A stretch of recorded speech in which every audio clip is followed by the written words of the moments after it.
Welcome to YFCC Jaipur. आज हम reasoning के टॉपिक कथन और तर्क के बारे में बात करेंगे। देखिए, कथन और तर्क, तर्क मतलब आर्ग्यूमेंट।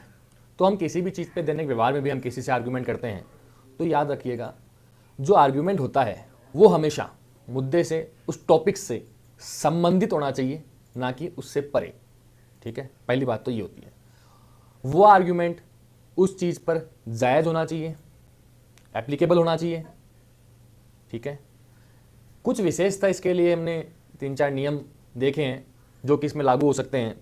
जैसे कि भाई, जो तर्क दिया गया है वो पहला तो कथन से संबंधित होना चाहिए, उससे अलग नहीं होना चाहिए। ठीक है, दूसरा ये होता है कि कोई भी तर्क कहीं से कॉपी किया हुआ या किसी देश से चुराया हुआ या किसी महान व्यक्ति के कहे हुए कथन उठा करके हम उस तर्क में डाल दें, तो ऐसे तर्क क्या कभी भी ठोस नहीं हो पाएंगे। ठीक है ना। हाँ, अनुभव के आधार पर और सत्य के आधार पर कोई तर्क कहा गया है, इसके आधार पर, सत्य और अनुभव के आधार पर यदि कोई तर्क कहा गया है तो वो हमेशा ठोस होगा, उसे हमें सही मानना होगा।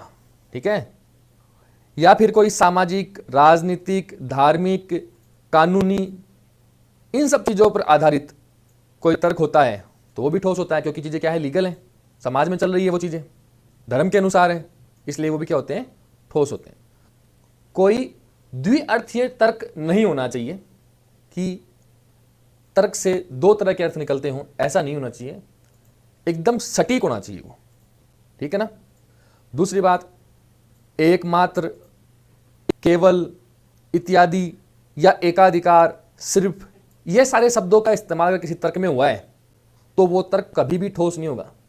कई बार हम देखेंगे कि वास्तव में बहुत सही तर्क चलते हुए आ रहा था, लेकिन उसने अचानक से एकमात्र, सिर्फ या केवल शब्द लगा के उसके अंदर कंडीशन लगा दी कि यही एक रास्ता हो सकता है तर्क के अंदर, तो वो पूरा तर्क ठोस होते होते भी वह उसके साथ तालमेल नहीं बिठा पाएगा, क्योंकि केवल एक शब्द की वजह से।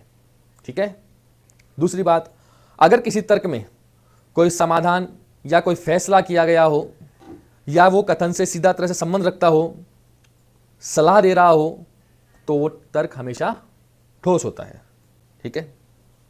अब आइए हम एक दो एग्जाम्पल देखते हैं। एग्जाम्पल है, क्या भारत में स्कूली शिक्षा मुफ्त कर दी जानी चाहिए? भाई, आज के युग से, समाज से जुड़ा हुआ ही प्रश्न है ये। आप लोगों की क्या राय है इसमें?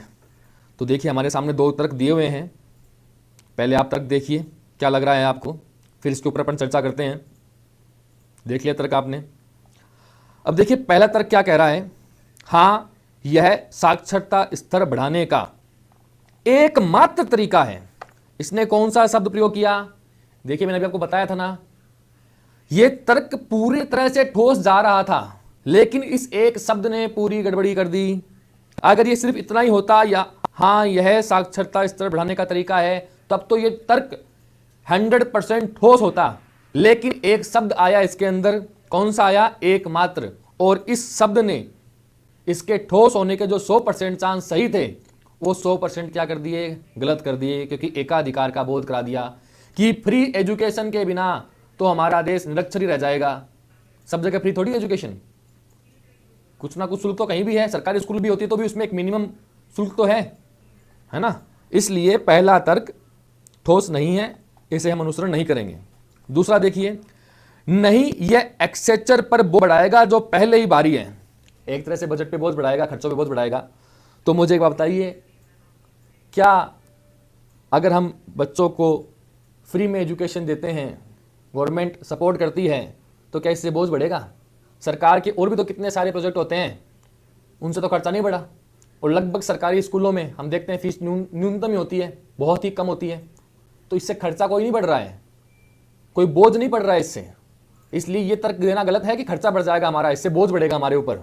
बोझ जैसी कोई बात नहीं है। हाँ, खर्चा होगा, मानता हूँ, लेकिन इतने बड़े भारत देश में अगर हम एजुकेशन के ऊपर ये कह दें कि इससे तो हमारा बजट पे बहुत ज़्यादा भार पड़ जाएगा फ्री देने से, तो ये चीज़ एकदम सरासर गलत होगी।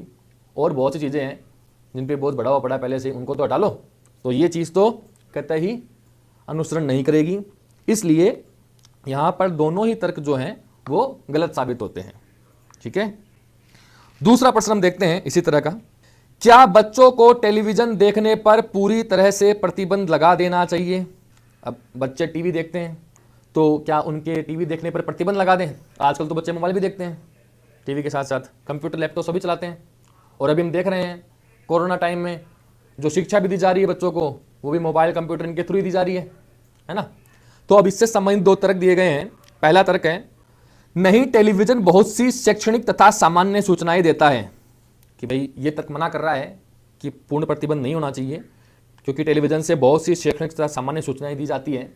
क्या लगता है आपको, सही है ये तर्क या गलत है? जी बिल्कुल सही है ये तर्क, क्योंकि टेलीविजन से बहुत सारी शैक्षणिक और सामान्य सूचनाएं भी मिलती हैं। कैसे मिलती है टेलीविजन से शैक्षणिक और सामाजिक सूचनाएं? जो एडवर्टाइजमेंट आते हैं, आजकल जो टेक्नोलॉजी आ रही है, जो नए उपयोगिता वाली कोई भी चीज मार्केट में आ रही है, या सामान्य जो न्यूज आ रही है, वो सारी किसके थ्रू आ रही है? टेलीविजन के थ्रू ही आ रही है। तो कुछ हद तक तो टेलीविजन सहायता भी कर रहा है बच्चों को, है ना। इसलिए पहला तर्क जो है वो सत्य प्रतीत होता है। दूसरा देखते हैं, हाँ, बच्चों के अध्ययन में बाधा बन गए। अरे भाई, एंटरटेनमेंट भी तो कुछ होता है। थोड़ी देर अगर कोई बच्चा देखता है, आंशिक रूप से देखता है, तो उसमें कोई भी ऐतराज नहीं होना चाहिए। कथन में पूर्ण प्रतिबंध की बात कही गई है, और हम अगर हाँ कह दे तो पूर्ण प्रतिबंध मतलब टीवी के शटर आज से डाउन, तो ऐसा कभी नहीं हो सकता। पूर्ण प्रतिबंध हम कभी भी नहीं करेंगे। तो दूसरा तर्क क्या है? गलत है। तो पहला वाला जो तर्क है वो ठोस है, दूसरा वाला गलत है। इसी तरह के कुछ क्वेश्चन हम और देखेंगे।